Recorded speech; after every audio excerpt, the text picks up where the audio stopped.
MDH biryani મસાલા, પારંપરિક બિરયાનીનો અસલી સ્વાદ. असली मसाले साच साच MDH નમસ્કાર, હું છું આપની સાથે હિરલ મહેતા. સમાચારોની શરૂઆત કરીએ તેમાં સૌથી મોટા સમાચાર સામે આવી રહ્યા છે. અમદાવાદમાં જે પ્લેન ક્રેશ થયું હતું તેને લઈને આ સૌથી મોટા સમાચાર સામે આવી રહ્યા છે. એવિએશન અને લીગલ એક્સપર્ટ માઇક એન્ડ્રુઝે ઘટના સ્થળની મુલાકાત લીધી હતી. ક્રેશ સાઇટ પર પહોંચ્યા અમેરિકન વકીલ માઇક એન્ડ્રુઝ. માઇક એન્ડ્રુઝે વિવિધ દ્રષ્ટિકોણથી પ્લેન ક્રેશ સાઇટનું નિરીક્ષણ કર્યું હતું. કાયદાકીય પ્રક્રિયા શરૂ થયા બાદ વકીલ પ્રથમ વખત ઘટના સ્થળની મુલાકાતે પહોંચ્યા હતા. પીડિત પરિવારોએ બોઇંગ કંપની સામે યુએસની ફેડરલ કોર્ટમાં કરી છે અરજી. મહત્વના સમાચાર, અમદાવાદમાં પ્લેન ક્રેશ થયું અને આ જ દુર્ઘટના લઈને મોટા સમાચાર સામે આવી રહ્યા છે.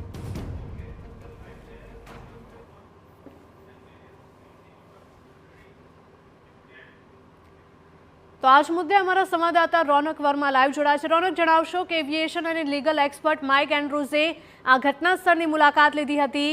તેમનું શું નિવેદન સામે આવી રહ્યું છે? તેમણે કઈ કઈ બાબતોને લઈને રિસર્ચ કર્યું હતું?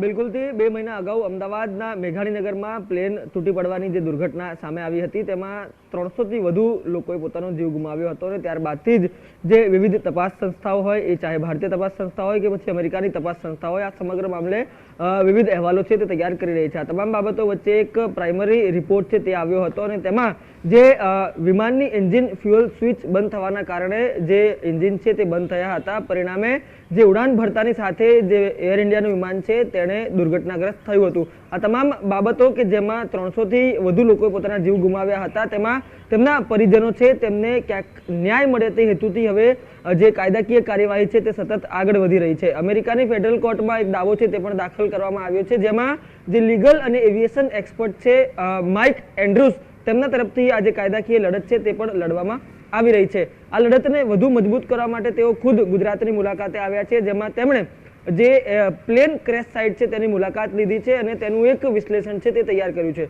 ન માત્ર એટલું, પરંતુ અમદાવાદ, વડોદરા, સુરત, દીવ એમ કરીને અત્યાર સુધી તેમણે 75થી વધુ પરિવારો એવા છે જેમની રૂબરૂ મુલાકાત કરી છે, તેમના નિવેદન છે તે પણ નોંધ્યા છે.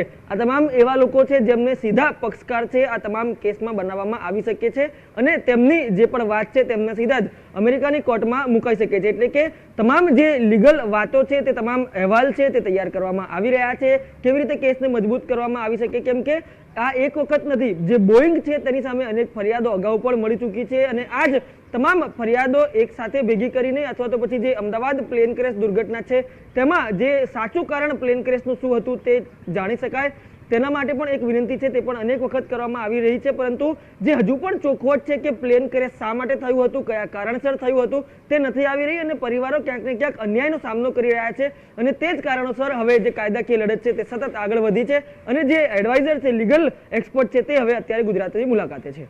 બિલકુલ રોનક, અનેક સવાલો પણ થઈ રહ્યા છે કારણ કે અત્યારે જે પ્રકારની ઘટના બની છે, પ્લેન ક્રેશની ઘટના છે, તેને લઈને એક દિશામાં તો તપાસ થઈ જ રહી છે, પરંતુ તેની સાથે સાથે લીગલ એક્સપર્ટ દ્વારા જે પાસાઓ તપાસવામાં આવ્યા છે તેને લઈને તપાસની એક નવા દિશામાં પણ હવે આગળ વધી શકે છે.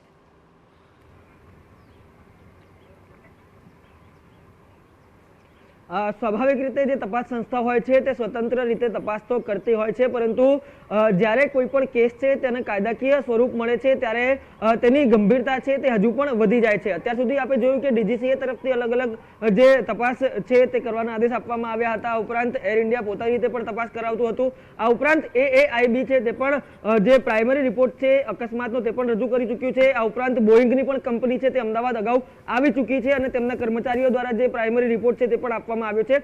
આ તમામ બાબતો બાદ હવે જ્યારે કાયદાકીય રીતે આગળ કેસ લઈ જવામાં આવી રહ્યો છે ત્યારે કયા એવા પાસા છે જેને લઈને કોર્ટમાં જઈ શકાય, કેમ કે સ્વાભાવિક છે જે આરોપી છે તેમ પણ બનાવવામાં આવ્યા છે. કોર્ટમાં જ્યારે કેસ આગળ વધશે ત્યારે તમામ લોકોની જે પ્રાઇમરી તપાસ છે તે પૂછવામાં આવશે, કેમ કે ઘટનાને 2 મહિનાથી વધુનો સમય થઈ ચૂક્યો છે. અત્યાર સુધી કયા પ્રકારની જે તપાસ છે તે કરી છે, એ ચાહે પછી બ્લેક બોક્સની પણ તપાસ આવશે, એ ચાહે જે અન્ય રીતે તપાસ કરવાની વાત હોય તે પણ આવશે. એટલે કે તમામ બાબતો છે અને સીધી વાત એ પણ છે કે જે આ ઘટનામાં એક વ્યક્તિ જીવતો બચ્યો હતો, આ ઘટનામાં ક્યાંક ને ક્યાંક આ જીવતો વ્યક્તિ છે તે ખૂબ મહત્વનો સાબિત થઈ શકે છે, કેમ કે તેને સીધી રીતે કોર્ટમાં રજૂ કરવામાં આવે અથવા તો તેની વાત છે તે મૂકવામાં આવે તેવી પણ એક શક્યતાઓને નકારી શકાય નહીં. આ ઉપરાંત જે તમામ મૃતકોના પરિવારજનો છે તેમના પણ કયા પ્રકારના દાવાઓ છે, તેમની પણ કયા પ્રકારની વાત છે તે પણ જે એક સોગંદનામા સ્વરૂપે કોર્ટના ધ્યાને મૂકવામાં આવશે. એટલે કે આ તમામ જે પાસાઓ છે તેને અત્યારે ભેગા કરવામાં આવી રહ્યા છે અને આગામી દિવસોમાં આ તમામ પાસાઓને ભેગા કરીને એક સાથે કોર્ટમાં સોગંદનામા સ્વરૂપે દલીલ સ્વરૂપે મૂકવામાં આવશે. બિલકુલ રોનક, માહિતી બદલ આપનો આભાર. તો અમદાવાદમાં એર ઇન્ડિયાનું વિમાન ક્રેશ થયું હતું અને તેને લઈને જ આ સૌથી મોટા સમાચાર. માઇક એન્ડ્રુઝે વિવિધ દ્રષ્ટિકોણથી આ પ્લેન ક્રેશ સાઇટનું નિરીક્ષણ કર્યું હતું.